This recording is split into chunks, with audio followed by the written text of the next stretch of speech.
ನಮಸ್ಕಾರ. Public express ನ್ಯೂಸ್ಗೆ ಸ್ವಾಗತ. ನಾನು ಮಾಲಾ ಹಸನ್. ಈಗ ಹೆಡ್ಲೈನ್ಸ್.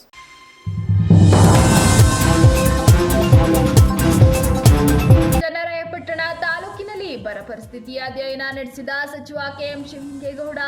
ರಸ್ತೆ ಬದಿ ಜಮೀನು ಅಲ್ಲ, ಹಳ್ಳಿಗಳ ರೈತರ ಜಮೀನು ತೋರಿಸಿ ಎಂದು ಅಧಿಕಾರಿಗಳಿಗೆ ಸೂಚನೆ. ಎನ್ಡಿಆರ್ಎಫ್ ಮಾರ್ಗಸೂಚಿಯಡಿ ಕೇಂದ್ರದಿಂದ ಪರಿಹಾರ ಪಡೆಯಲು ಸಮೀಕ್ಷೆ ನಡೆಯುತ್ತಿದೆ ಎಂದ ಸಚಿವ.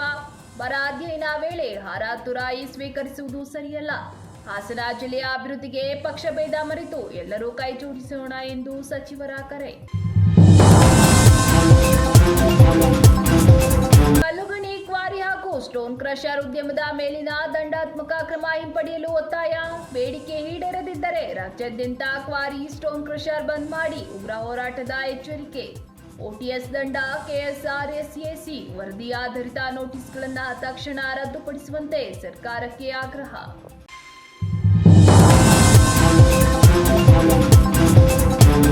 ನೂತನ ಸಚಿವ ಕೆಎಂ ಶಿವಲಿಂಗೇಗೌಡ ಅವರಿಗೆ ಶುಭಾಶಯ ತಿಳಿಸಿದ ಶಾಸಕ ಎಚ್ಪಿ ಸ್ವರೂಪ್. ಬರ ಹಾಗೂ ಬಿಳಿಸುಳಿ ರೋಗದಿಂದ ಸಂಕಷ್ಟದಲ್ಲಿರುವ ರೈತರಿಗೆ ಆದ್ಯತೆ ನೀಡುವಂತೆ ಮನವಿ. ಸಾರ್ಗಾಮೆ ಸೇರಿದಂತೆ ಬರಪೀಡಿತ ಪ್ರದೇಶಗಳಿಗೆ ಸಚಿವರ ಭೇಟಿ ನಿರೀಕ್ಷೆ. ಸ್ಥಳದಲ್ಲೇ ಸಮಸ್ಯೆ ಪರಿಶೀಲಿಸಿ ಸರ್ಕಾರದಿಂದ ಪರಿಹಾರ ಕಲ್ಪಿಸುವಂತೆ ಒತ್ತಾಯ.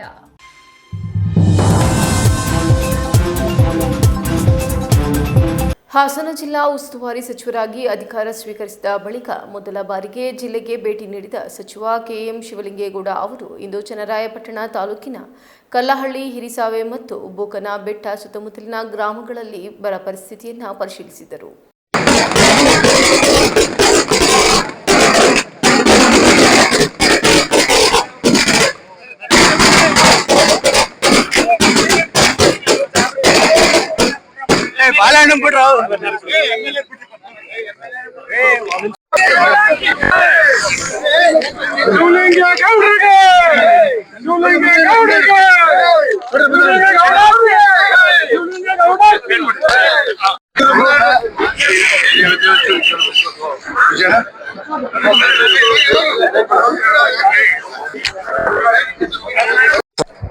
ಒಂದು ಹೊಸ ನಾಯಕತ್ವವನ್ನ ನಮ್ಮ ಕಾಂಗ್ರೆಸ್ ಪಕ್ಷದ ವರಿಷ್ಠರಾದಂಥ ರಾಹುಲ್ ಜಿ ಅವರು, ವೇಣುಗೋಪಾಲ್ ಜಿ ಅವರು, ಸುರ್ಜೇವಾಲಾ ಅವರು, ಖರ್ಗೆ ಅವರು ಇವರೆಲ್ಲರೂ ಸೇರಿ ನಮಗೆ ಕೊಟ್ಟಿದ್ದಾರೆ. ಅದರ ಜೊತೆಯಲ್ಲಿ ಇವತ್ತು ನಮ್ಮ ರಾಜ್ಯದ ಮುಖ್ಯಮಂತ್ರಿಗಳಾದಂಥ ಡಿ.ಕೆ. ಶಿವಕುಮಾರ್ ಜಿ ಅವರು, ನಮ್ಮ ನಾಯಕರಾದಂಥ ಮಾಜಿ ಮುಖ್ಯಮಂತ್ರಿಗಳು, ಈ ರಾಜ್ಯದ ನಾಯಕರು ಆಗಿರ್ತಕ್ಕಂಥ ಸಿದ್ದರಾಮಣ್ಣ ಅವರು ಎಲ್ಲರೂ ಸೇರಿ, ನಮ್ಮ ಪಕ್ಷದ ಅಧ್ಯಕ್ಷರಾದ ಹರಿಪ್ರಸಾದ್ ಅವರು, ಎಲ್ಲ ಮುಖಂಡರುಗಳು ಸೇರಿ ನಮ್ಮ ಹಾಸನ ಜಿಲ್ಲೆಗೆ ಒಂದು ಹೊಸ ನಾಯಕತ್ವವನ್ನು ಕೊಟ್ಟಿದ್ದಾರೆ. ಅವರಿಗೆ ನಾನು ಹಾಸನ ಜಿಲ್ಲೆಯ ಅರಸೀಕೆರೆ ತಾಲೂಕಿನ ಜನತೆಯ ಪರವಾಗಿ ಅವರಿಗೆ ನಾನು ತುಂಬು ಹೃದಯದ ಧನ್ಯವಾದವನ್ನು ಈ ಸಂದರ್ಭದಲ್ಲಿ ಅವರಿಗೆ ಸಮರ್ಪಣೆ ಮಾಡ್ತಾ ಇದ್ದೀನಿ. ಮತ್ತು ನಾನು ಹಾಸನ ಜಿಲ್ಲೆಗೆ ಪ್ರಥಮ ಬಾರಿಗೆ ಸಚಿವನಾಗಿ ಇಲ್ಲಿಗೆ ಬಂದು ನಿಂತಿರೋದ್ರಿಂದ ನನಗೆ 4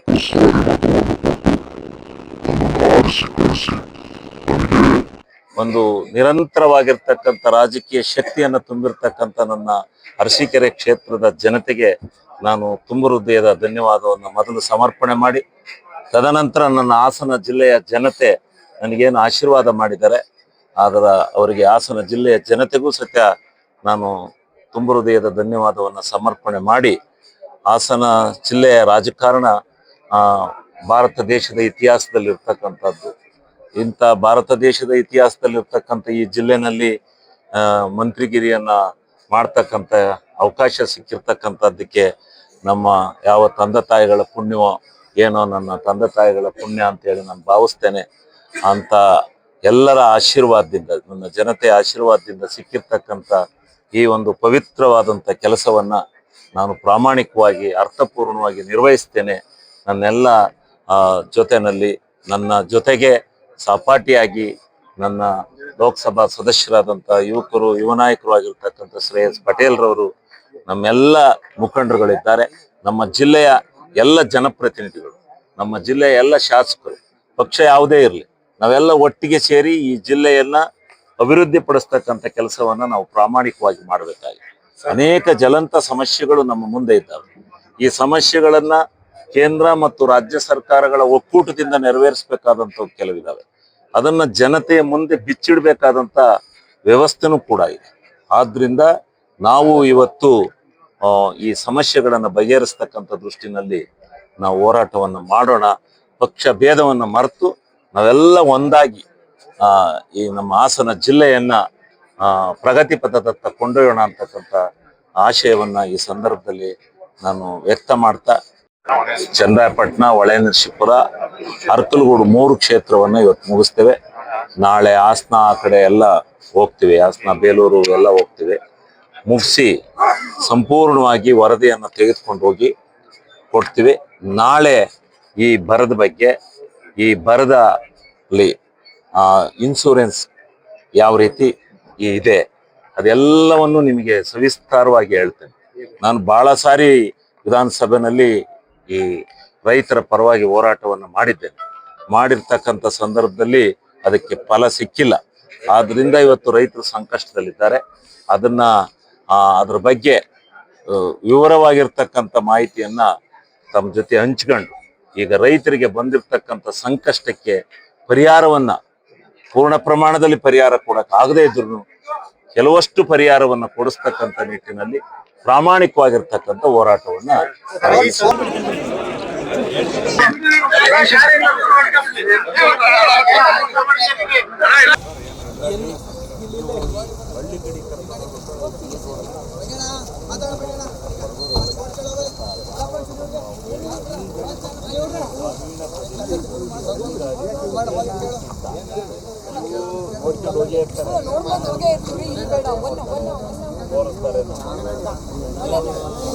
ಯಾರೋ ಬಾಳಗಚ್ಚಿ ಕಡೆಗೆ ಹೋಗೋಣ ಅಂತ ಹೇಳಿದ್ದೆ ಹೇಳಿಗೆ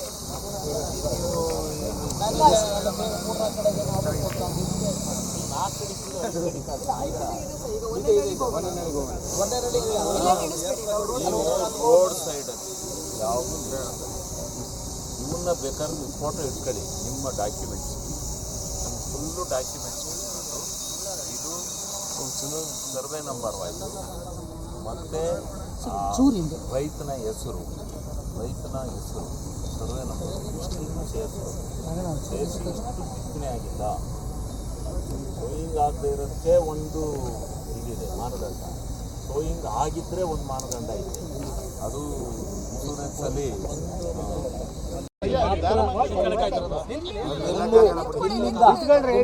ಬಾರ್ಡರ್ ಗಂಟನೂ ದಂಡಿಸಿದ ಆಚೆ ಕಡೆ ನಿಮ್ಮ ಕಾನ್ಸ್ಟಿಟ್ಯೂನ್ಸಿನೂ ಹಂಗೆ ಇರ್ತಕ್ಕಂಥದ್ದು. ಎಲ್ಲೂ ಬಿತ್ತನೆ ಆಗಿಲ್ಲ. ಓನ್ಲಿ ಎಲ್ಲ ಬೋರ್ವೆಲ್ಲ ಸ್ವಲ್ಪ ನೀರಿರೋರು ಒಂದು 2 ಕುಂಟ 3 ಕುಂಟ ಎಲ್ಲ ದನಿನ ಮೇವು ಬೆಳ್ಕೊಂಡವ್ರು. ಅಲ್ಲ, ದನಿನ ಮೇವ್ನ ಡೈರಿ ಡೆವಲಪ್ಮೆಂಟ್ ಅದರಿಂದ ಏನೋ ಒಂದು ಸೂಕ್ತವಾದಂಥ ಪರಿಹಾರ ರಾಜ್ಯ ಕೇಂದ್ರ ಎರಡೂ ಕೂಡ ಸೇರ್ಕೊಂಡಾಗೆ ಒಳ್ಳೆ ಪ್ರಪೋಸಲ್ ಕಳಿಸಿ ರೈತರಿಗೆ ಕಷ್ಟಕ್ಕೆ ಒಳ್ಳೇದಾಗೋ ರೀತಿ ನಿಮ್ಮ ನಾಯಕತ್ವದಲ್ಲಿ ಒಳ್ಳೇದಾಗಿ. ಗಲ್ಲು ಗಣಿಗಾರಿಕೆ ಮತ್ತು ಸ್ಟೋನ್ ಕ್ರಷರ್ ಉದ್ಯಮದ ಮೇಲೆ ಸರ್ಕಾರ ವಿಧಿಸಿರುವ ಓಟಿಎಸ್ ದಂಡ, ಕೆಎಸ್ಆರ್ಎಸಿಸಿ ವರದಿ ಆಧಾರಿತ ನೋಟಿಸ್ಗಳು ಹಾಗೂ ಸಂಬಂಧಿತ ಅಧಿಸೂಚನೆಗಳನ್ನು ತಕ್ಷಣ ಹಿಂಪಡೆಯಬೇಕು. ಇಲ್ಲವಾದಲ್ಲಿ ರಾಜ್ಯಾದ್ಯಂತ ಕ್ವಾರಿ ಹಾಗೂ ಸ್ಟೋನ್ ಕ್ರಷರ್ಗಳನ್ನು ಬಂದ್ ಮಾಡಿ ಹೋರಾಟ ನಡೆಸಲಾಗುವುದು ಎಂದು ಕರ್ನಾಟಕ ರಾಜ್ಯ ಗಲ್ಲುಗಣಿ ಮತ್ತು ಸ್ಟೋನ್ ಕ್ರಷರ್ ಮಾಲೀಕರ ಒಕ್ಕೂಟದ ಅಧ್ಯಕ್ಷ ಡಿ ಸಿದ್ದರಾಜು, ಕಾರ್ಯದರ್ಶಿ ಭಾಸ್ಕರ್ ಹಾಗೂ ಕೃಷ್ಣೇಗೌಡ ಎಚ್ಚರಿಕೆ ನೀಡಿದರು. ಪತ್ರಿಕಾಗೋಷ್ಠಿಯಲ್ಲಿ ಮಾತನಾಡಿದ ಅವರು, ಹಾಸನ ಜಿಲ್ಲಾ ಸ್ಟೋನ್ ಕ್ರಷರ್ ಮತ್ತು ಕ್ವಾರಿ ಮಾಲೀಕರ ಸಂಘ ಹಾಗೂ ಚಿಕ್ಕಮಗಳೂರು ಜಿಲ್ಲಾ ಸ್ಟೋನ್ ಕ್ರಷರ್ ಮತ್ತು ಕ್ವಾರಿ ಮಾಲೀಕರ ಸಂಘಗಳು ಸಂಪೂರ್ಣ ಬೆಂಬಲ ವ್ಯಕ್ತಪಡಿಸಿವೆ. ಸರ್ಕಾರ ಮತ್ತು ಗಣಿ ಹಾಗೂ ಭೂವಿಜ್ಞಾನ ಇಲಾಖೆ ಪ್ರತಿ ವರ್ಷ ಗಣಿಗಳ ಆಡಿಟ್ ನಡೆಸುತ್ತಿರುವ ಸಂದರ್ಭದಲ್ಲಿ ಅದೇ ವಿಷಯಕ್ಕೆ ಕೆಎಸ್ಆರ್ಎಸಿಎಸಿ ವರದಿಯನ್ನು ಆಧಾರವನ್ನಾಗಿ ಮಾಡಿಕೊಂಡು ಮತ್ತೆ ದಂಡ ವಿಧಿಸುವುದು ಅವೈಜ್ಞಾನಿಕ ಹಾಗೂ ಅನ್ಯಾಯಕರ ಕ್ರಮವಾಗಿದೆ. ಒಂದೇ ವಿಷಯಕ್ಕೆ 2 ರೀತಿಯ ನೀತಿ ಅನುಸರಿಸಲಾಗುತ್ತಿದ್ದು ಇದು ಡ್ಯುಯಲ್ ಪಾಲಿಸಿಗೆ ಸ್ಪಷ್ಟ ಉದಾಹರಣೆಯಾಗಿದೆ ಎಂದು ಆರೋಪಿಸಿದರು. ಪಟ್ಟ ಭೂಮಿಯಲ್ಲಿ ಕಾನೂನುಬದ್ಧವಾಗಿ ಗಣಿಗಾರಿಕೆ ನಡೆಸುವವರ ಮೇಲೂ ಕೆಎಸ್ಆರ್ಎಸ್ಎಸಿ ವರದಿ ಆಧರಿಸಿ ರಾಜಧನ ಹಾಗೂ ದಂಡ ವಿಧಿಸಲಾಗುತ್ತಿದೆ.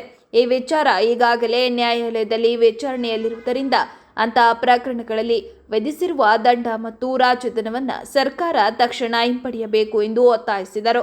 ಏನು ಕ್ವಾರೆಸೆಂಟ್ ಮಾಡಿ ಇದು ಲೀಗಲ್ ಆಗಿದೆಯೋ ಅನ್ಲೀಗಲ್ ಆಗಿದೆಯೋ ಅಂತ ನೋಡ್ಬೇಕು. ಅದನ್ನು ನೋಡ್ಬಿಟ್ಟು ನಮ್ಗೆ ಅವತ್ತೇ ನೋಟಿಸ್ ಕೊಟ್ಟರೆ ಅವತ್ತೇ ಕಟ್ತಿದ್ದು. ಈಗ ಒಂದೇ ಸರಿ ಬಂದ್ಬಿಟ್ಟು 25 ಕೋಟಿ 30 ಕೋಟಿ 40 ಕೋಟಿ ಹಾಕಿದರೆ ಎಲ್ಲಿಂದ ಕಟ್ಟಬೇಕು? ಕೋರ್ಟಿಗೆ ಹೋಗಿದ್ದು ಏನು ಉದ್ದೇಶ ಏನು ಅಂತ ಅಂದರೆ, ಕೋರ್ಟಿಗೆ ಹೋಗಿದ್ದನ್ನು ಈಗ ನಾವು ಎಷ್ಟು 82ರಿಂದ ಹೊಡಿತಾ ಇದ್ದಾರೆ ಡಿಪಾರ್ಟ್ಮೆಂಟು ಡ್ಯಾಮ್ಗೆ ಬಂದಿದೆ ನಮಗೆ ಗೊರೂರು ಡ್ಯಾಮ್ಗೆ. ಅಲ್ಲಿಂದ ಬಂದಿರೋದನ್ನ ಇವತ್ತು ಅಂದ್ಬಿಟ್ಟು 25 ಕೋಟಿ 30 ಕೋಟಿ ಹಾಕಿದರೆ ಎಲ್ಲಿಂದ ಕಟ್ಟಬೇಕು? ಕೋರ್ಟಲ್ಲಿ ಏನಾಗಿದೆ ಅಂತಂದರೆ ಈಗ 82ರಿಂದ ಬರ್ತಾ ಇರೋ ಕ್ರಷರನ್ನು ಕೊಟ್ಟಿದ್ದಾರೆ. ಕೊಟ್ಟುಬಿಟ್ಟು ಪಾಣಿನ ಇವತ್ತು ಚೇಂಜ್ ಮಾಡಿ ಕೋರ್ಟಿಗೆ ಹಾಕಿದ್ರೆ ಏನು ಮಾಡ್ತಾರೆ? ಇದು ಡಿಮುಟ್ ಅಂತ ಹೇಳಿ ಸ್ಟಾಪ್ ಮಾಡ್ತಾರೆ. ಡಿಮುಟ್ ಬರೋದಕ್ಕೆ ಅವತ್ತಿಂದ ಏನು ಮಾಡ್ತಿದ್ರು? 82ರಲ್ಲಿ ಕೇಳ್ಬೋದಿತ್ತಲ್ಲ, ಡಿಮುಟ್ ಇದೆ, ಇದು ಯಾಕೆ ಹೊಡಿತಿದ್ರಿ ಅಂತ ಹೇಳ್ಬಿಟ್ಟು. ಇವತ್ತು ಬಂದ್ಬಿಟ್ಟು ಇಷ್ಟು ಕೋಟಿಗಟ್ಟಲೆ ಇನ್ವೆಸ್ಟ್ಮೆಂಟ್ ಮಾಡಿದಾಗ ಬಂದ್ಬಿಟ್ಟು ಡಿಮುಟ್ ಅಂತ ಹೇಳ್ಬಿಟ್ಟು ಸ್ಟಾಪ್ ಮಾಡೋದು ಇವೆಲ್ಲ ಸರಿಯಾಗಿಲ್ಲ. ಇವ್ರಿಗೇನು ಲಂಚ ಬೇಕು. ಇವ್ರಿಗೇನಾಗಿದೆ ಅಂದರೆ ನೀಟಾಗಿ ಓಡಬಾರ್ದು. ಓಡಿದ್ರೆ ದುಡ್ಡು ಬರಲ್ಲ. ಅವ್ರು ಹಾಕ್ಲಿ, ಎಷ್ಟು ನಮ್ಮ ಫೈನ್ ಇದೆ ಅಷ್ಟು ಫೈನ್ ಹಾಕ್ಬಿಟ್ಟು ತಗೊಳ್ಳಿ. ಇಲ್ಲಿಂದ ನಾವು ಪ್ರಾರಂಭ ಮಾಡ್ತೀವಿ. ಇವತ್ತು ರಾಜ್ಯ ಸರ್ಕಾರ, ಇಲಾಖೆ ಎರಡರಲ್ಲೂ ಹೊಂದಾಣಿಕೆ ಕೊರತೆ ಇರೋದ್ರಿಂದ ಬಂದಂಥ ಸರ್ಕಾರಗಳಿಗೆ ಇಲಾಖೆ ನಮ್ಮನ್ನೆಲ್ಲ ಒಂದು ಕಡೆ ಕತ್ತಲು ಕೋಣೆನಲ್ಲಿಟ್ಟು ಇವತ್ತು ಏನು ನಮಗೆ ಗದಾಪ್ರಹಾರ ಮಾಡಿ ಇವತ್ತು ಉದ್ಯಮನ ಬೀದಿಗೆ ತಳ್ಳಿ ನಮ್ಮನ್ನು ರಾಜ್ಯ ಸರ್ಕಾರದ ಮುಂದೆ ಸಾಲಗಾರರನ್ನಾಗಿ ಮಾಡಿ ಇವತ್ತು ನಮ್ಮ ಮಾಲೀಕರನ್ನು ತಗೊಂಡೋಗಿ ಖಳನಾಯಕರ ಥರ ಬಿಂಬಿಸಕ್ಕೆ ಹೊರಟಿದ್ದಾರೆ. ಇದಕ್ಕೆ ನೇರ ಹೊಣೆ ಅಧಿಕಾರಿಗಳು.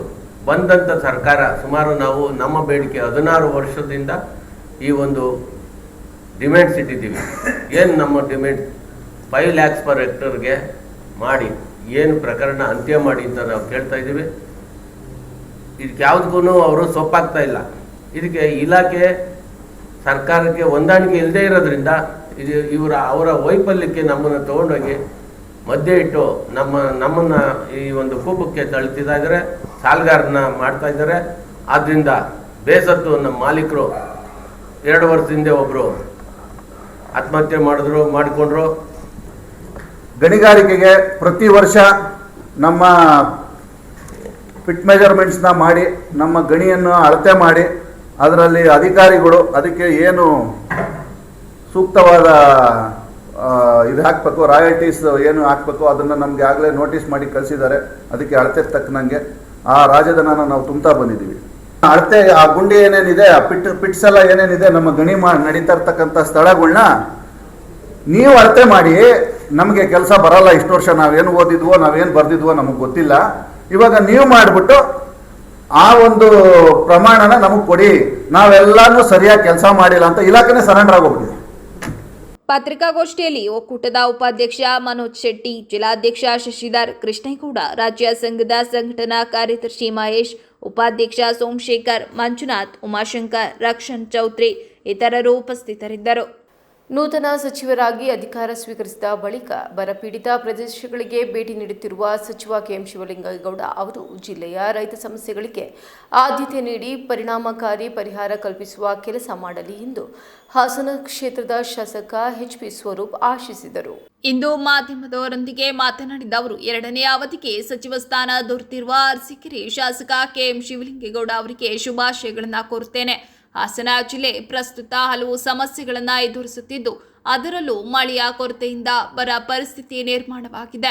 ಜೊತೆಗೆ ಮೆಕ್ಕೆಜೋಳ ಬೆಳೆಗೆ ಬೆಳೆಸುಳಿ ರೋಗ ಕಾಣಿಸಿಕೊಂಡ ಪರಿಣಾಮ ರೈತರು ಭಾರೀ ನಷ್ಟ ಅನುಭವಿಸುತ್ತಿದ್ದಾರೆ. ಇಂತಹ ಸಂದರ್ಭದಲ್ಲಿ ಸರ್ಕಾರ ರೈತರ ನೆರವಿಗೆ ಧಾವಿಸುವುದು ಅತ್ಯಗತ್ಯ ಎಂದರು. ಸಚಿವ ಶಿವಲಿಂಗೇಗೌಡ ಅವರು ಗುರುವಾರ ಹಾಸನ ಕ್ಷೇತ್ರದ ಸಾಲ್ಗಾಮೆ ಭಾಗ ಸೇರಿದಂತೆ ಬರಪೀಡಿತ ಪ್ರದೇಶಗಳಿಗೆ ಭೇಟಿ ನೀಡಿ ಪರಿಸ್ಥಿತಿ ಪರಿಶೀಲಿಸಲಿದ್ದಾರೆ ಎಂಬ ಮಾಹಿತಿ ಇದೆ. ರೈತರ ಸಮಸ್ಯೆಗಳನ್ನು ಸ್ಥಳದಲ್ಲಿ ಅವಲೋಕಿಸಿ ಸರ್ಕಾರದಿಂದ ಅಗತ್ಯ ನೆರವು ದೊರಕುವಂತೆ ಕ್ರಮ ಕೈಗೊಳ್ಳಬೇಕು. ಸಮಸ್ತ ಹಾಸನ ಜಿಲ್ಲೆಯ ಜನತೆಗೆ ಒಳಿತಾಗುವ ರೀತಿಯಲ್ಲಿ ಅವರು ಕಾರ್ಯನಿರ್ವಹಿಸಲಿ ಎಂದು ಆಶಿಸಿದರು. ನಮ್ಮ ಹಾಸನಲ್ಲಿ ಏನು ಅವಧಿಗೆ ಒಂದು ಸಚಿವ ಸ್ಥಾನವನ್ನು ಕೊಟ್ಟಿದ್ದಾರೆ. ಈ ಸಂದರ್ಭದಲ್ಲಿ ನಾನು ಕೂಡ ಶಿವಲಿಂಗೇಗೌಡರಿಗೆ ಶುಭವನ್ನು ಕೋರಲು ಬಯಸ್ತೇನೆ. ಹಾಸನ ಜಿಲ್ಲೆಯಲ್ಲಿ ಹಲವಾರು ಸಮಸ್ಯೆಗಳಿವೆ. ಈಗ ಸದ್ಯಕ್ಕೆ ತಮಗೆ ಗೊತ್ತಿರೋಗೆ ಬರ ಮತ್ತು ಮೆಕ್ಕೆಜೋಳಕ್ಕೂ ಕೂಡ ಈಗಾಗಲೇ ಬಿಳಿ ಸುಳಿ ರೋಗ ಬಂದು ಇವತ್ತು ಮೆಕ್ಕೆಜೋಳಕ್ಕೂ ಕೂಡ ಇದಾಗಿದೆ.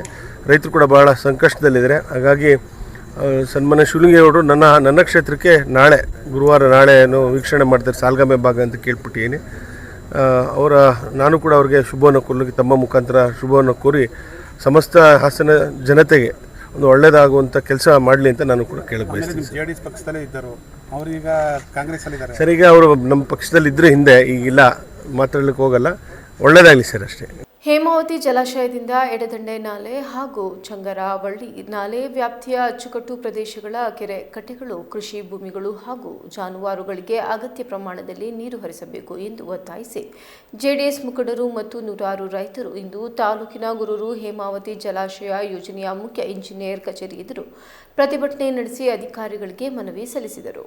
ಮಾಜಿ ಸಚಿವ ಹಾಗೂ ಜೆಡಿಎಸ್ ಹಿರಿಯ ಮುಖಂಡ ಎಚ್.ಕೆ. ಕುಮಾರಸ್ವಾಮಿ, ಜೆಡಿಎಸ್ ತಾಲೂಕು ಅಧ್ಯಕ್ಷ ಎಸ್. ದೇವೇಗೌಡ, ಮುಖಂಡ ರುದ್ರಪ್ಪ ಹಾಗೂ ನಿಕಟಪೂರ್ವ ತಾಲೂಕು ಪಂಚಾಯಿತಿ ಸದಸ್ಯ ಜಗದೀಶ್ ರಾಮಘಟ್ಟ ಅವರ ನೇತೃತ್ವದಲ್ಲಿ ರೈತರು ಬೃಹತ್ ಸಂಖ್ಯೆಯಲ್ಲಿ ಭಾಗವಹಿಸಿದರು. ಮಾಜಿ ಸಚಿವ ಎಚ್.ಕೆ. ಕುಮಾರಸ್ವಾಮಿ ಮಾಧ್ಯಮದೊಂದಿಗೆ ಮಾತನಾಡಿ, ಸರ್ಕಾರ ಮತ್ತು ನೀರಾವರಿ ಇಲಾಖೆ ರೈತರ ಸಂಕಷ್ಟವನ್ನು ಗಂಭೀರವಾಗಿ ಪರಿಗಣಿಸಿ ಎಡದಂಡೆ ನಾಲೆ ಹಾಗೂ ಚಂಗರವಳ್ಳಿ ನಾಲಾ ವ್ಯಾಪ್ತಿಯ ಅಚ್ಚುಕಟ್ಟು ಪ್ರದೇಶಗಳಿಗೆ ತಕ್ಷಣ ನೀರು ಹರಿಸುವಂತೆ ಆಗ್ರಹಿಸಿದರು. ಈ ಭಾಗದ ಕೆರೆ ಕಟ್ಟೆಗಳು ನೀರಿನ ಕೊರತೆಯಿಂದ ಬತ್ತಿದ್ದು ಜಾನುವಾರುಗಳಿಗೆ ಕುಡಿಯುವ ನೀರಿನ ಅಭಾವ ಉಂಟಾಗಿದೆ. ಕೃಷಿ ಚಟುವಟಿಕೆಗಳಿಗೂ ತೀವ್ರ ಹಿನ್ನಡೆಯಾಗುತ್ತಿರುವ ಹಿನ್ನೆಲೆಯಲ್ಲಿ ತಕ್ಷಣ ನೀರು ಬಿಡುವ ಮೂಲಕ ರೈತರ ಹಿತ ಕಾಪಾಡಬೇಕು ಎಂದು ಒತ್ತಾಯಿಸಿದರು. ಆಗಸ್ಟ್ 5 ರೈತರಿಗೆ ಬೆಳೆ ಬೆಳೆಯೋಕ್ಕೆ ನೀರು ಸಕಾಲಕ್ಕಾಗಿ ಈಗ ಹರಿಬೇಕು.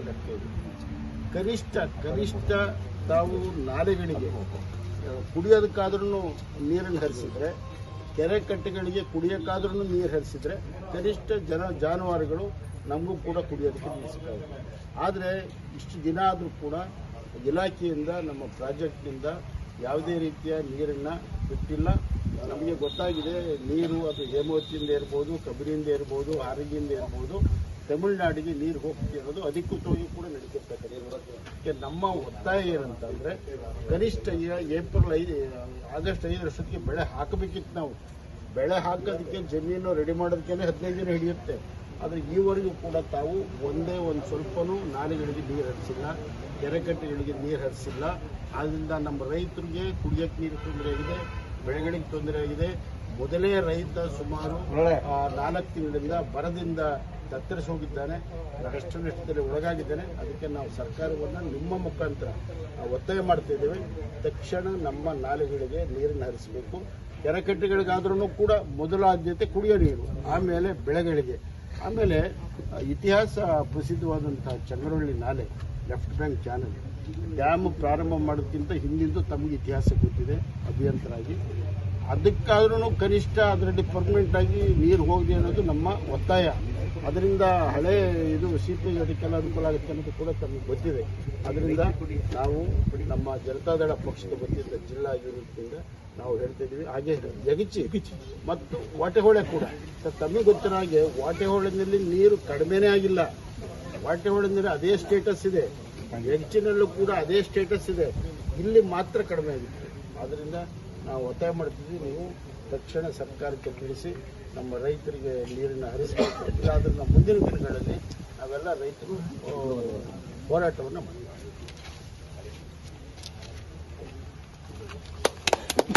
ಈ ಸಂದರ್ಭದಲ್ಲಿ ಮಾತನಾಡಿದ ಜೆಡಿಎಸ್ ಮುಖಂಡರು, ಅಚ್ಚುಕಟ್ಟು ಪ್ರದೇಶದ ರೈತರು ನೀರಿನ ಅಭಾವದಿಂದ ಸಂಕಷ್ಟ ಎದುರಿಸುತ್ತಿದ್ದು ಬೆಳೆಗಳು ಒಣಗುವ ಆತಂಕ ಎದುರಾಗಿದೆ. ಜಾನುವಾರುಗಳಿಗೆ ಕುಡಿಯುವ ನೀರಿನ ಸಮಸ್ಯೆಯು ದಿನದಿಂದ ದಿನಕ್ಕೆ ಹೆಚ್ಚಾಗುತ್ತಿದೆ. ಆದ್ದರಿಂದ ಯಾವುದೇ ವಿಳಂಬ ಮಾಡದೆ ನೀರು ಹರಿಸಲು ಸರ್ಕಾರ ಮುಂದಾಗಬೇಕು ಎಂದರು. ನೀರು ಕೊಡಿ, ನೀರು ಕೊಡಿ, ನೀರು ಕೊಡಿ, ನೀರು ಕೊಡಿ, ನಾಲಗಳಿಗೆ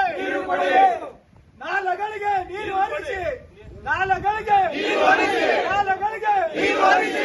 ಮನವಿ ಸ್ವೀಕರಿಸಿದ ಹೇಮಾವತಿ ಜಲಾಶಯ ಯೋಜನೆಯ ಮುಖ್ಯ ಇಂಜಿನಿಯರ್ ರೈತರ ಬೇಡಿಕೆಯನ್ನ ಸರ್ಕಾರ ಮತ್ತು ಸಂಬಂಧಿತ ಉನ್ನತ ಅಧಿಕಾರಿಗಳ ಗಮನಕ್ಕೆ ತಂದು ನಿಯಮಾನುಸಾರ ಅಗತ್ಯ ಕ್ರಮ ಕೈಗೊಳ್ಳುವುದಾಗಿ ಭರವಸೆ ನೀಡಿದರು. ಪ್ರತಿಭಟನೆಯಲ್ಲಿ ಸ್ಥಳೀಯ ಮುಖಂಡರಾದ ಹೇಮರಾಜು ಗೊರೂರು, ಉಡಾವಾರೆ, ಧರಣಿ ಶಿವಶಂಕರ್, ಅಂಕನಹಳ್ಳಿ ಜೈರಾಮ್, ಅಜ್ಜು ಖಾನ್, ಚಂದ್ರಶೇಖರ್, ಬಂಗಾರಿಗೌಡ ಸೇರಿದಂತೆ ಜೆಡಿಎಸ್ ಕಾರ್ಯಕರ್ತರು, ವಿವಿಧ ಗ್ರಾಮಗಳ ರೈತರು ಹಾಗೂ ಸಾರ್ವಜನಿಕರು ಹೆಚ್ಚಿನ ಸಂಖ್ಯೆಯಲ್ಲಿ ಭಾಗವಹಿಸಿದ್ದರು. ಚನ್ನರಾಯಪಟ್ಟಣ ತಾಲೂಕಿನ ಬೆಂಗಳೂರು ಮಂಗಳೂರು ರಾಷ್ಟ್ರೀಯ ಹೆದ್ದಾರಿಯ ಬರಗೂರು ಹ್ಯಾಂಡ್ ಪೋಸ್ಟ್ ಬಳಿ ಚಲಿಸುತ್ತಿದ್ದ ಟಾಟಾ ಇಂಟ್ರಾ ವಾಹನಕ್ಕೆ ಏಕಾಏಕಿ ಬೆಂಕಿ ಕಾಣಿಸಿಕೊಂಡು ವಾಹನ ಸಂಪೂರ್ಣ ಬೆಂಕಿಗಾಹುತಿಯಾಗಿದೆ. ಬೆಂಗಳೂರು ಮಂಗಳೂರು ರಾಷ್ಟ್ರೀಯ ಹೆದ್ದಾರಿಯಲ್ಲಿ ಸಂಚರಿಸುತ್ತಿದ್ದ ಟಾಟಾ ಎಂಟ್ರಾ ವಾಹನದಲ್ಲಿ ಏಕಾಏಕಿ ಹೊಗೆ ಕಾಣಿಸಿಕೊಂಡಿದ್ದು ಕೆಲವೇ ಕ್ಷಣಗಳಲ್ಲಿ ಬೆಂಕಿ ವಾಹನವನ್ನೆಲ್ಲ ಆವರಿಸಿದೆ. ಬೆಂಕಿಯ ಕೆನ್ನಾಲಿಕೆಗೆ ವಾಹನ ಸಂಪೂರ್ಣ ಸುಟ್ಟು ಕರಕಲಾಗಿದೆ. ಘಟನೆಯ ವೇಳೆ ಚಾಲಕ ಸಮಯ ಪ್ರಜ್ಞೆ ಮೆರೆದು ವಾಹನದಿಂದ ಹೊರಬಂದ ಕಾರಣ ಯಾವುದೇ ಪ್ರಾಣಾಪಾಯ ಸಂಭವಿಸಿಲ್ಲ. ಮಾಹಿತಿ ತಿಳಿಯುತ್ತಿದ್ದಂತೆ ಅಗ್ನಿಶಾಮಕ ದಳ ಸ್ಥಳಕ್ಕೆ ಆಗಮಿಸಿ ಬೆಂಕಿಯನ್ನು ನಿಯಂತ್ರಣಕ್ಕೆ ತಂದಿದೆ. ಬೆಂಕಿಗೆ ನಿಖರ ಕಾರಣ ಏನು ಎಂಬುದು ಇನ್ನೂ ತಿಳಿದು ಬಂದಿಲ್ಲ. ಈ ಸಂಬಂಧ ಪೊಲೀಸರು ಪರಿಶೀಲನೆ ನಡೆಸುತ್ತಿದ್ದಾರೆ.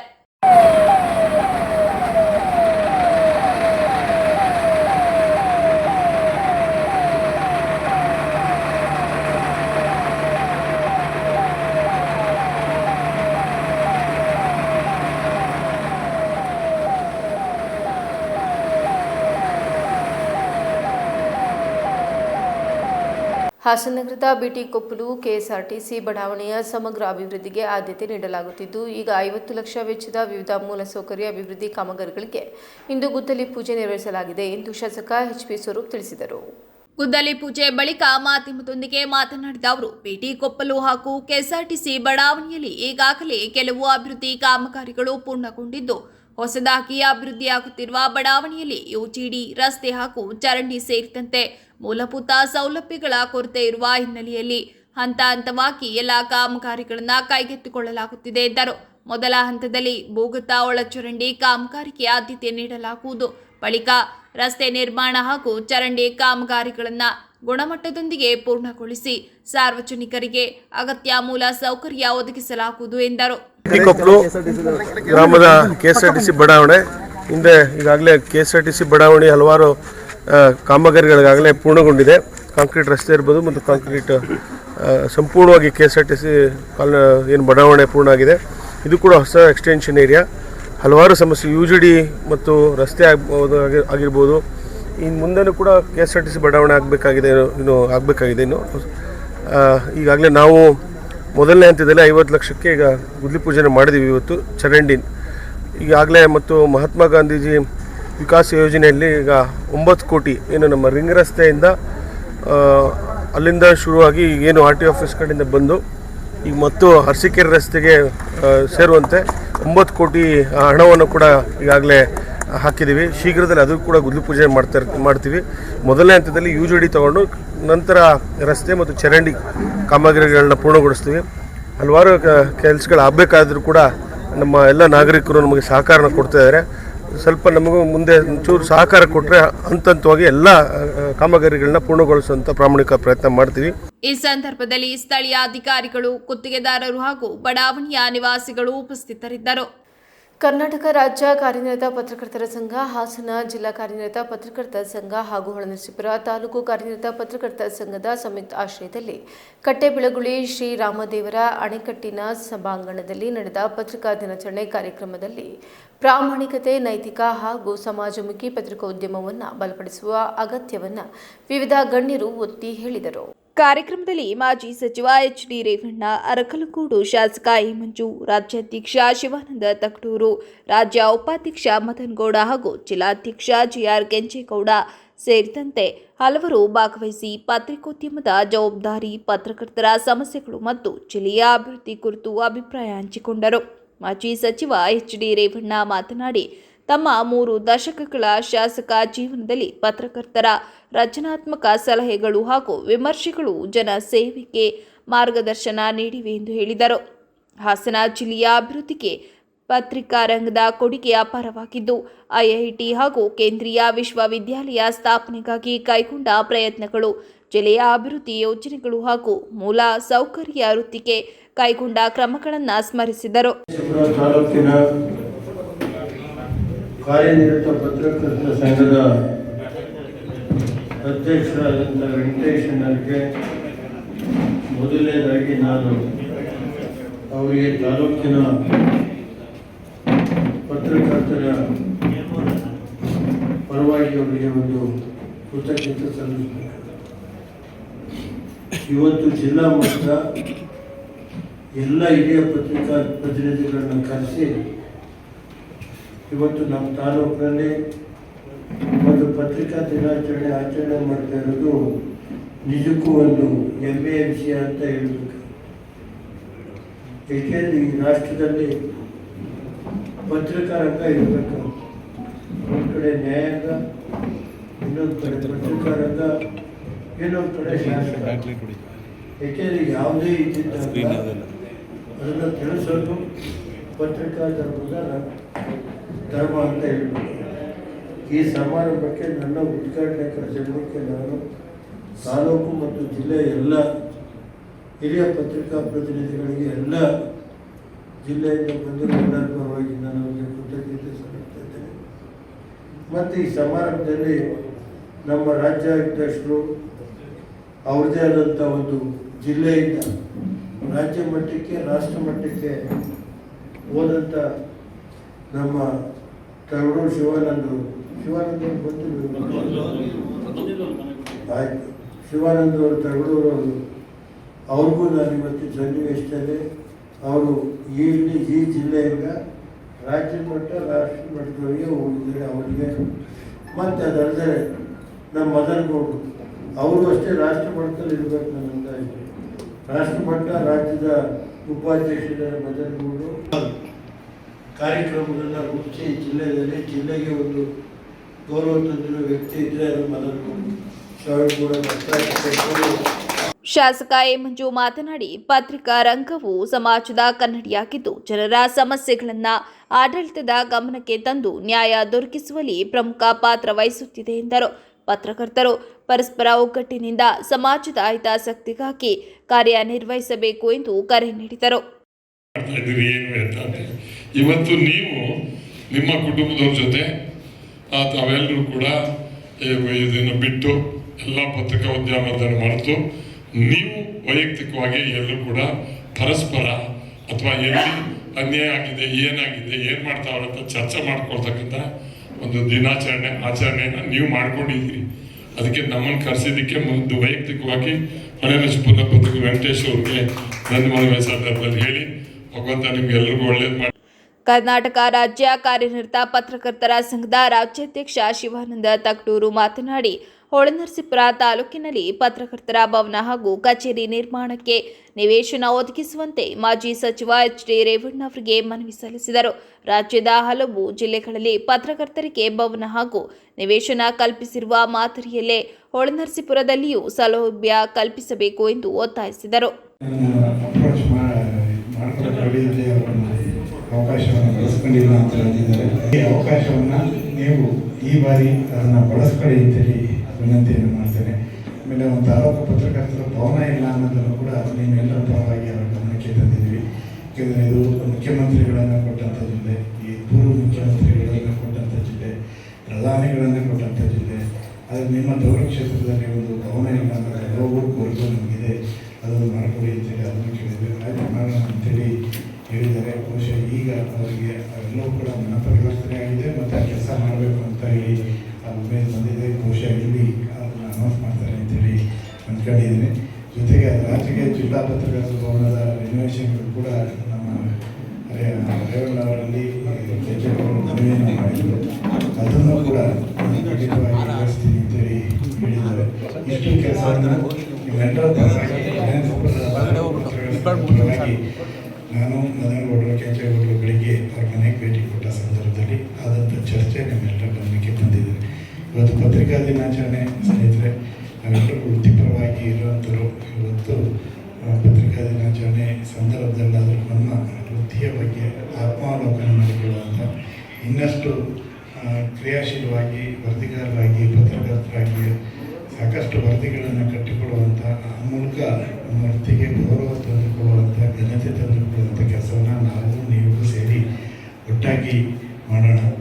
ಹಾಸನ ಜಿಲ್ಲಾ ಕಾರ್ಯನಿರತ ಪತ್ರಕರ್ತರ ಸಂಘದ ಅಧ್ಯಕ್ಷ ಜೆಆರ್ ಕೆಂಚೇಗೌಡ ಮಾತನಾಡಿ, ಪತ್ರಕರ್ತರ ಹೆಸರಿನಲ್ಲಿ ಬ್ಲಾಕ್ ಮೇಲ್, ಹಣ ವಸೂಲಿ ಹಾಗೂ ಅಕ್ರಮ ಚಟುವಟಿಕೆಗಳಲ್ಲಿ ತೊಡಗುವವರ ವಿರುದ್ಧ ಕಟ್ಟುನಿಟ್ಟಿನ ಕಾನೂನು ಕ್ರಮ ಕೈಗೊಳ್ಳಬೇಕು ಎಂದು ಆಗ್ರಹಿಸಿದರು. ಪತ್ರಿಕಾ ದಿನಾಚರಣೆ ಆತ್ಮಾವಲೋಕನದ ದಿನವಾಗಿದ್ದು ಸಮಾಜದ ವಿಶ್ವಾಸ ಉಳಿಸುವ ನೈತಿಕ ಪತ್ರಿಕೋದ್ಯಮಕ್ಕೆ ಎಲ್ಲರೂ ಬದ್ಧರಾಗಬೇಕು ಎಂದರು.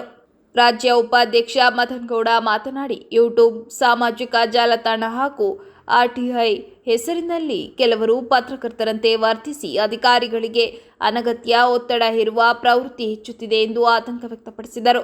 ಸುಳ್ಳು ಸುದ್ದಿಗಳು ಹಾಗೂ ಸೆಟಲ್ಮೆಂಟ್ ಪತ್ರಿಕೋದ್ಯಮಕ್ಕೆ ಅಧಿಕಾರಿಗಳು ಮಣಿಯಬಾರದು. ಸತ್ಯಾಸತ್ಯತೆ ಪರಿಶೀಲಿಸಿ ಅಗತ್ಯವಿದ್ದಲ್ಲಿ ಮಾನನಷ್ಟ ಮೊಕದ್ದಮೆ ಹಾಗೂ ಕಾನೂನು ಕ್ರಮ ಕೈಗೊಳ್ಳಬೇಕು ಎಂದು ಸಲಹೆ ನೀಡಿದರು. ಈ ನಿಜವಾದ ಪತ್ರಕರ್ತರಿಗೆ ಅಪಾಯಕಾರಿಯಾದಂಥ ಘಟನೆಗಳಿದ್ದು ಆಮೇಲೆ ಈ ನಿಜವಾದ ಪತ್ರಕರ್ತರಿಗೆ ತಾಲೂಕಲ್ಲಿ ಯಾರು ಹೋಗಬೇಕಾದ್ರೆ ಯಾರು ಪ್ರೆಸ್ ಅಂತ ಬಂದಿರೋ ಅಂದಾಗ ಇವರು ಪ್ರಾಮಾಣಿಕ ಪತ್ರಿಕೋದ್ಯಮ ಮಾಡೋರಿಗೆ ಭಾಳ ಆತಂಕ ಆಗುತ್ತೆ, ಬೇಸರ ಆಗುತ್ತೆ.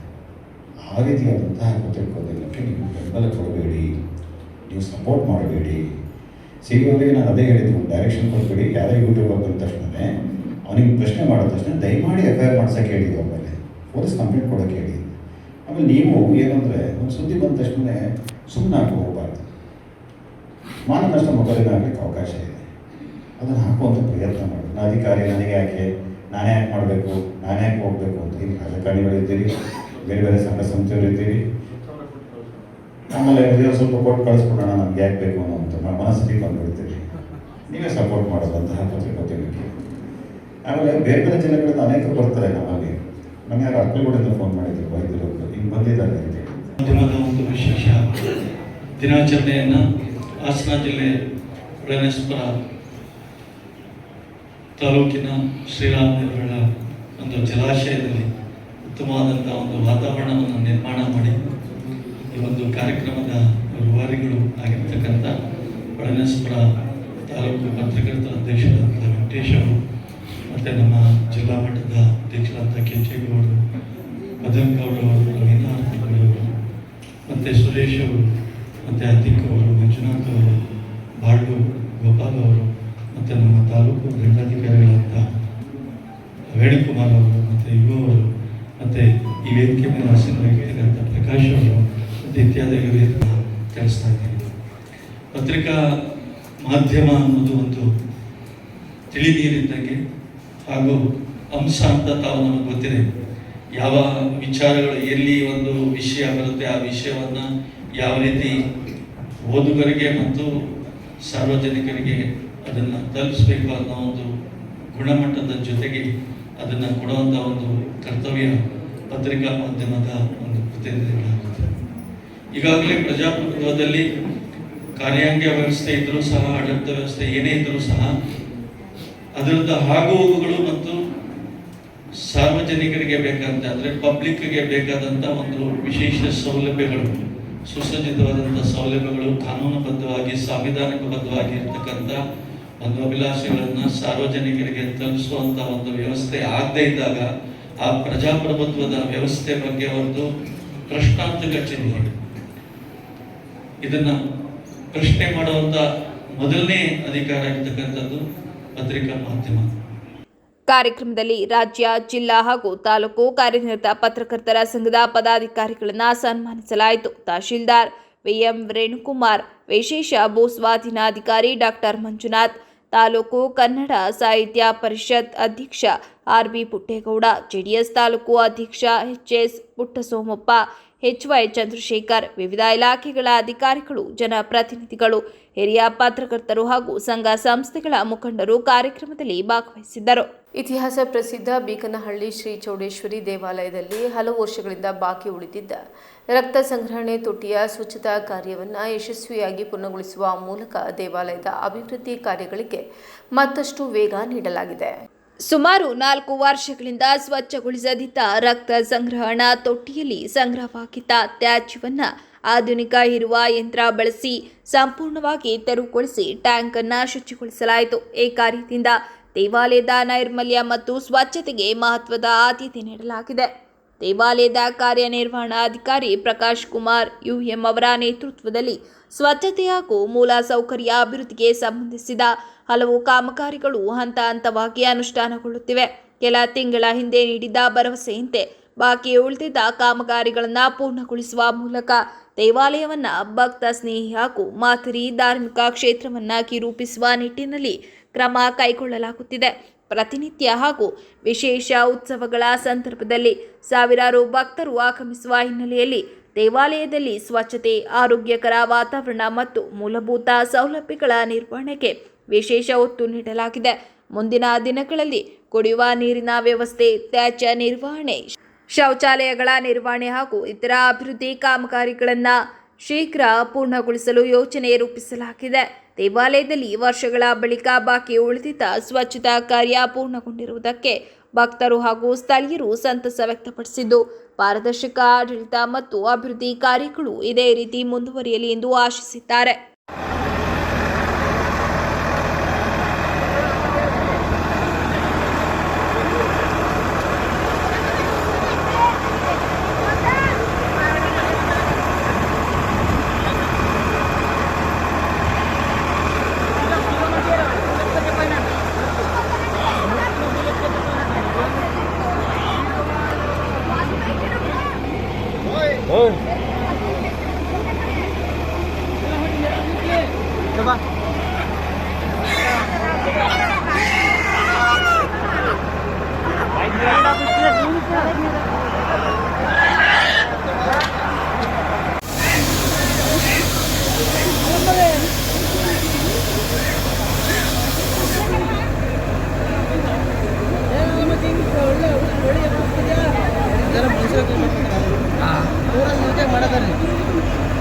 ಬನ್ನಿ, ಫುಲ್ ಕಂಪ್ಲೀಟ್ ಆಯಿತು, ಕಾಣ್ತೈತೆ.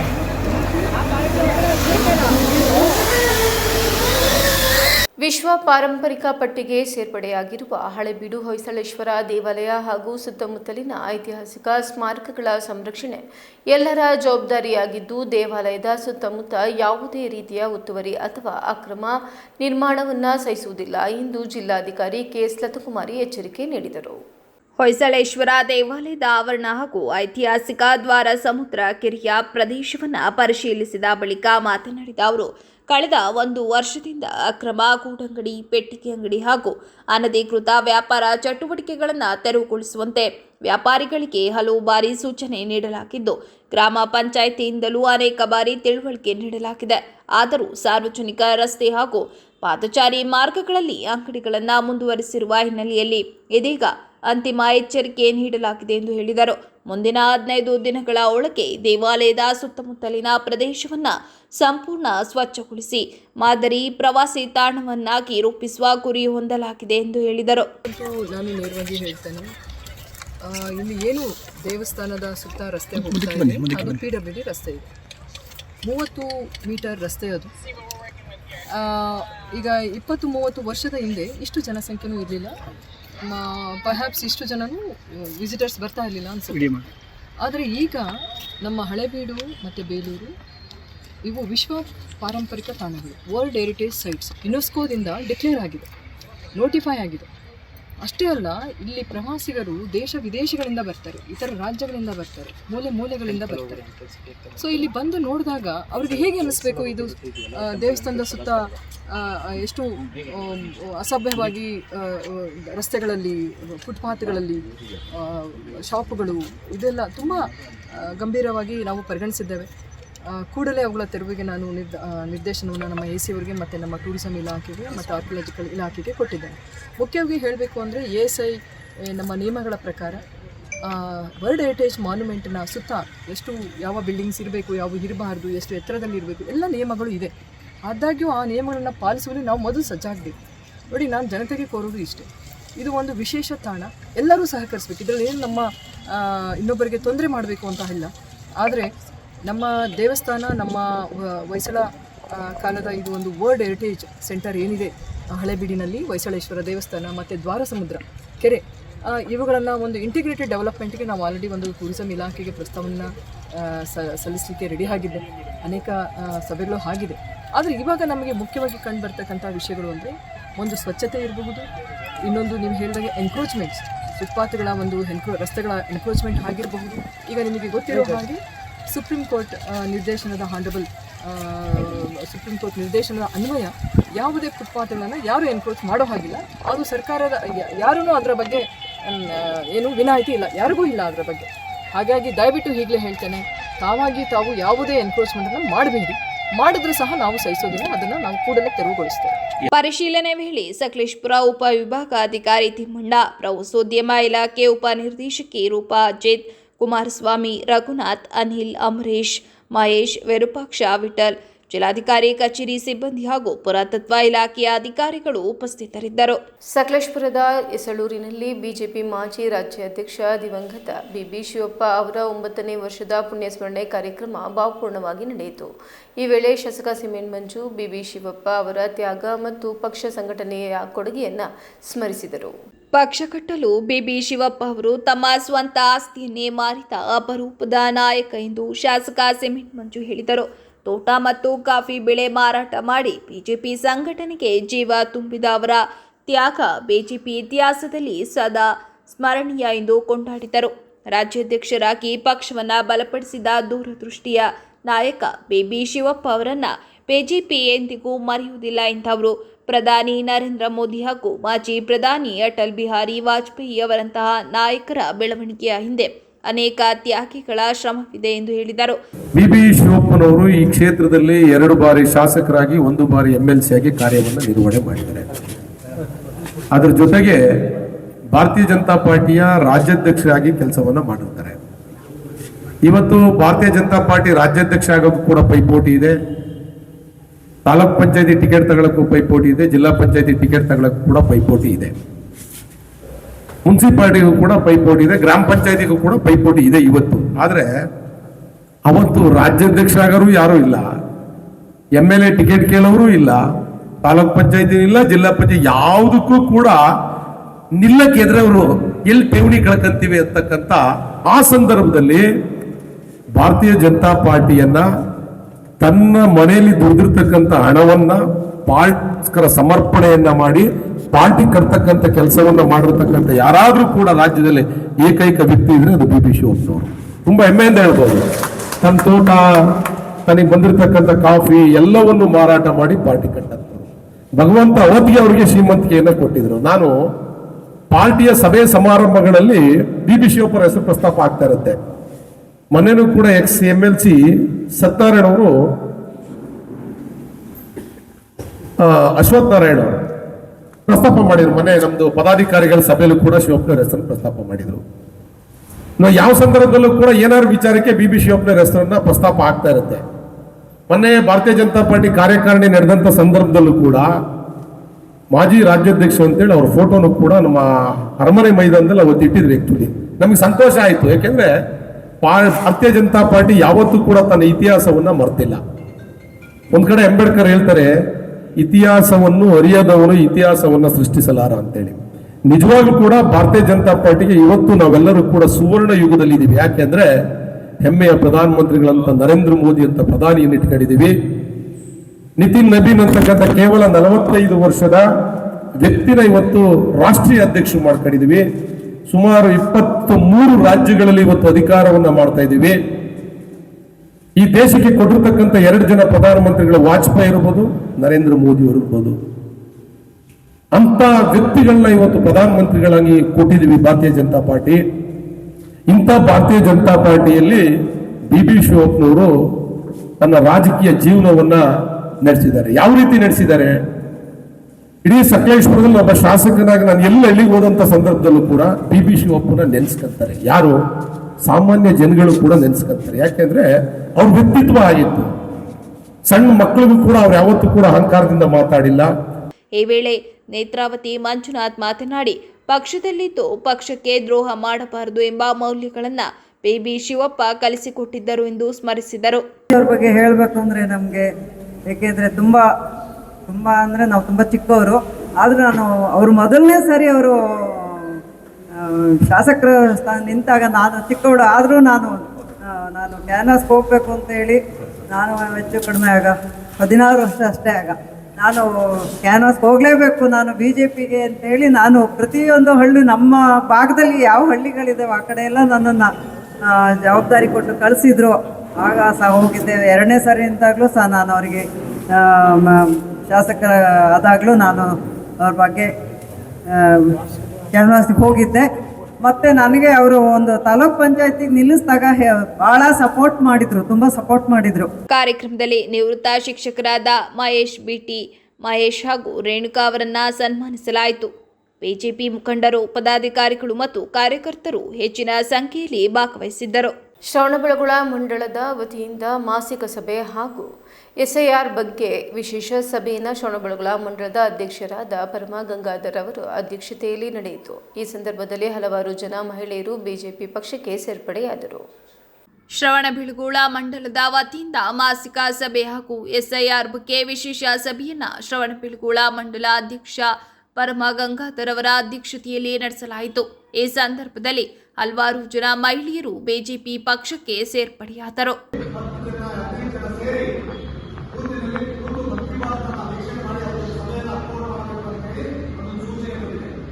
ಈ ಸಭೆಯಲ್ಲಿ ಬಿಜೆಪಿ ಜಿಲ್ಲಾ ಪ್ರಧಾನ ಕಾರ್ಯದರ್ಶಿ ರಾಜ್ಕುಮಾರ್, ಶ್ರವಣಬೆಳಗೊಳ ಮಂಡಲ ಉಸ್ತುವಾರಿ ಹಾಗೂ ಬಿಜೆಪಿ ಜಿಲ್ಲಾ ಉಪಾಧ್ಯಕ್ಷ ಗಂಗಾಧರ, ಹಾಸನ ಜಿಲ್ಲಾ ಉಪಾಧ್ಯಕ್ಷ ಹಾಗೂ ಮಂಡಲ ಪ್ರಭಾರಿ ನವಿಲೆ ಅಣ್ಣಪ್ಪ, ಮಂಡಲ ಎಸ್ಐಆರ್ ಉಸ್ತುವಾರಿ ಹಾಗೂ ಜಿಲ್ಲಾ ಮಹಿಳಾ ಮೋರ್ಚಾ ಅಧ್ಯಕ್ಷೆ ನೇತ್ರಾವತಿ, ಜಿಲ್ಲಾ ಮಹಿಳಾ ಪ್ರಧಾನ ಕಾರ್ಯದರ್ಶಿ ಅನಿತಾ ರುಕೇಶ್, ಶ್ರವಣಬೆಳಗೊಳ ವಿಧಾನಸಭಾ ಕ್ಷೇತ್ರದ ಬಿಜೆಪಿ ಪರಾಜಿತ ಅಭ್ಯರ್ಥಿ ಸಿಆರ್ ಚಿದಾನಂದ್, ಶ್ರವಣಬೆಳಗೊಳ ಮಂಡಲದ ಬಿಜೆಪಿ ಪ್ರಧಾನ ಕಾರ್ಯದರ್ಶಿ ಗನ್ನಿ ವಿಶ್ವನಾಥ್ ಸಿಆರ್ ಹಾಗೂ ಅನೇಕರು ಹಾಜರಿದ್ದರು.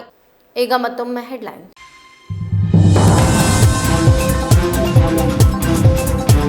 ಚನ್ನರಾಯಪಟ್ಟಣ ತಾಲೂಕಿನಲ್ಲಿ ಬರ ಪರಿಸ್ಥಿತಿಯ ಅಧ್ಯಯನ ನಡೆಸಿದ ಸಚಿವ ಕೆಎಂ ಶಿವಲಿಂಗೇಗೌಡ. ರಸ್ತೆ ಬದಿ ಜಮೀನು ಅಲ್ಲ, ಹಳ್ಳಿಗಳ ರೈತರ ಜಮೀನು ತೋರಿಸಿ ಎಂದು ಅಧಿಕಾರಿಗಳಿಗೆ ಸೂಚನೆ. ಎನ್ಡಿಆರ್ಎಫ್ ಮಾರ್ಗಸೂಚಿಯಡಿ ಕೇಂದ್ರದಿಂದ ಪರಿಹಾರ ಪಡೆಯಲು ಸಮೀಕ್ಷೆ ನಡೆಯುತ್ತಿದೆ ಎಂದ ಸಚಿವ. ಬರ ಅಧ್ಯಯನ ವೇಳೆ ಹಾರ ತುರಾಯಿ ಸ್ವೀಕರಿಸುವುದು ಸರಿಯಲ್ಲ. ಹಾಸನ ಜಿಲ್ಲೆಯ ಅಭಿವೃದ್ಧಿಗೆ ಪಕ್ಷಭೇದ ಮರೆತು ಎಲ್ಲರೂ ಕೈ ಜೋಡಿಸೋಣ ಎಂದು ಸಚಿವರ ಕರೆ. ಕಲ್ಲುಗಣಿ ಕ್ವಾರಿ ಹಾಗೂ ಸ್ಟೋನ್ ಕ್ರಷರ್ ಉದ್ಯಮದ ಮೇಲಿನ ದಂಡಾತ್ಮಕ ಕ್ರಮ ಹಿಂಪಡೆಯಲು ಒತ್ತಾಯ. ಬೇಡಿಕೆ ಈಡೇರದಿದ್ದರೆ ರಾಜ್ಯಾದ್ಯಂತ ಕ್ವಾರಿ, ಸ್ಟೋನ್ ಕ್ರಷರ್ ಬಂದ್ ಮಾಡಿ ಉಗ್ರ ಹೋರಾಟದ ಎಚ್ಚರಿಕೆ. ಓಟಿಎಸ್ ದಂಡ, ಕೆಎಸ್ಆರ್ಎಸ್ಎಸಿ ವರದಿ ಆಧಾರಿತ ನೋಟಿಸ್ಗಳನ್ನು ತಕ್ಷಣ ರದ್ದುಪಡಿಸುವಂತೆ ಸರ್ಕಾರಕ್ಕೆ ಆಗ್ರಹ.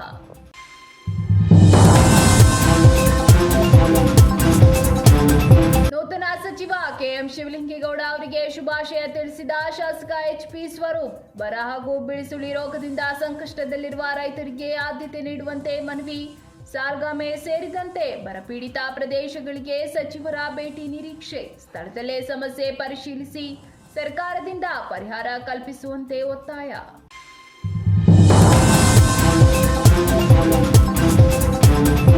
ಇದಿಷ್ಟು ಇವರೆಗಿನ ಪ್ರಮುಖ ಸುದ್ದಿಗಳು. ಸಮಗ್ರ ಸುದ್ದಿಗಳಿಗಾಗಿ ನೋಡ್ತಾ ಇರಿ ಪಬ್ಲಿಕ್ ಎಕ್ಸ್‌ಪ್ರೆಸ್ ಕನ್ನಡ. ಪಯಣ ನಿಮ್ಮೊಂದಿಗೆ.